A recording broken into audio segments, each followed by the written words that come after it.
This is a Walt Disney original little long-playing record, and I am your Disneyland story reader. I am going to begin now to read the story of How the Camel Got His Hump. You can read along with me in your book. You will know it is time to turn the page when Tinker Bell rings her little bells like this. Let's begin now. In the beginning of the years, when the world was so new and all, and the animals were just beginning to work for man, there was a camel, and he lived in the middle of a howling desert because he did not want to work. And besides, he was a howler himself. So he ate sticks and thorns and tamarisks and milkweed and prickles, most excruciatingly idle. And when anybody spoke to him, he would go, just, and no more.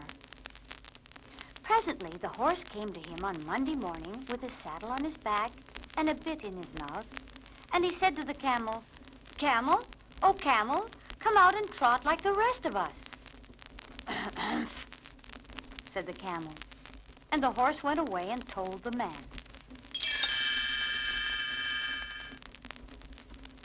Presently, the dog came with a stick in his mouth and said, "Camel, oh camel, come and fetch and carry like the rest of us." The camel said, just, and no more. The dog went away and told the man. Presently, the ox came to him with the yoke around his neck and said, "Camel, oh camel, come plow like the rest of us." said the camel as before, and the ox went away and told the man. At the end of the day, the man called the horse and the dog and the ox together and said, "Three, oh three, I am very sorry for you with the world so new and all, but that hump thing in the desert will not work, or he would be here by now. So I am going to leave him alone, and you three must double time to make up for it." That made the three very angry with the world so new and all, and they held a palaver, an indaba, and a punchayet, and a powwow on the edge of the desert. And the camel came chewing milkweed, excruciatingly idle, laughed at them, and went away again. Presently, there came along the genie in charge of all deserts, rolling in a cloud of dust. Genies always travel that way because it is magic. He stopped to palaver and powwow with the three. "Genie, oh genie of all deserts," said the horse, "is it right for anyone to be idle with the world so new and all?" "Certainly not," said the genie. "Well," said the horse, "the thing in the middle of your howling desert, and he's a howler himself, with a long neck and long legs, and he has not done a stroke of work since Monday morning. He won't trot." "Whoo," said the genie, whistling. "That's my camel for all the gold in Arabia. What does he say about it?" "He says, 'Hump,'" said the dog, "and he won't fetch and carry." "Does he say anything else?" asked the genie. "Just hump, and he won't plow," said the ox. "I'll fix him," said the genie. "I'll hump him, if you will kindly wait a minute." The genie rolled himself up in his dust cloak and took a bearing across the desert. He found the camel most excruciatingly idle, looking at his own reflection in a pool of water. "My long and bubbling friend," said the genie, "what is this I hear about your doing no work, with the world so new and all?" "Hump," said the camel. The genie sat down with his chin in his hand and began thinking of great magic, while the camel looked at his own reflection in the pool of water. You have given the three extra work ever since Monday morning, all because of your excruciating idleness, said the genie. And he went on thinking magic with his chin in his hand. Said the camel again. I would not say that again if I were you, said the genie. Bubbles, you might say it once too often. I want you to work, said the camel. But no sooner had he said it than he saw his back, which he was so proud of, puffing up and puffing up and puffing up into a great big lolloping hump. Do you see that? That's your own hump, which you brought upon yourself by not working.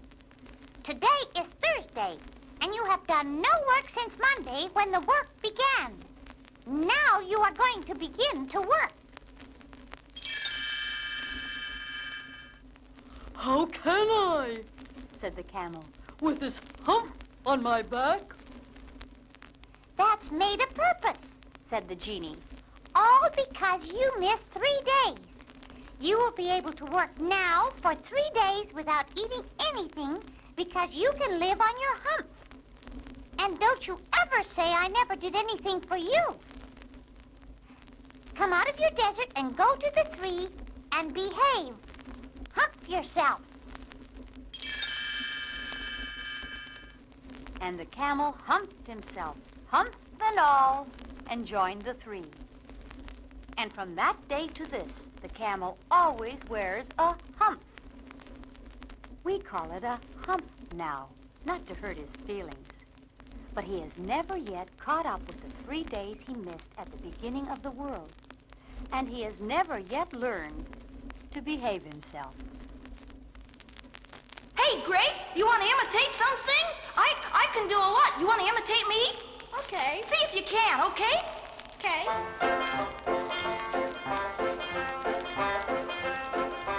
Bossy cow talks this way. I can talk like Bossy. Turkey lurkey talks this way.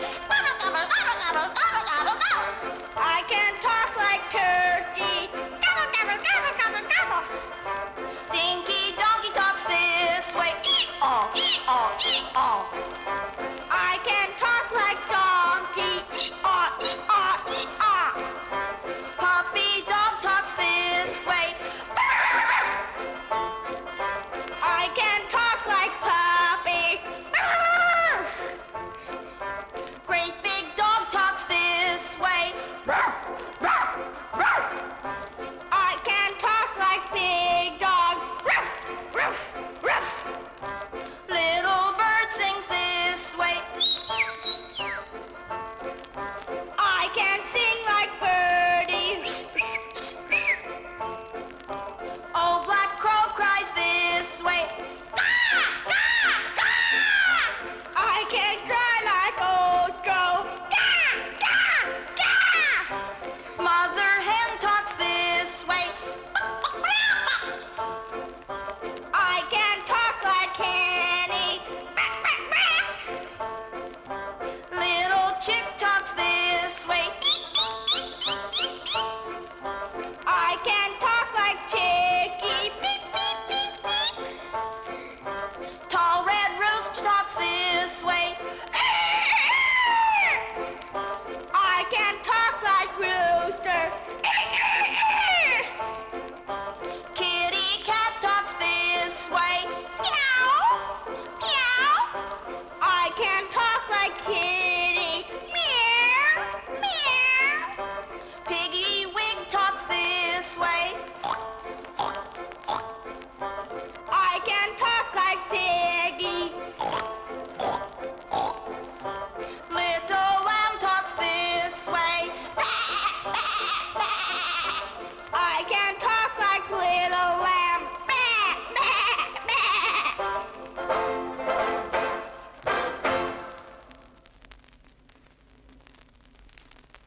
And now we're going to sing a counting song that you all know. This Old Man. So sing along with us.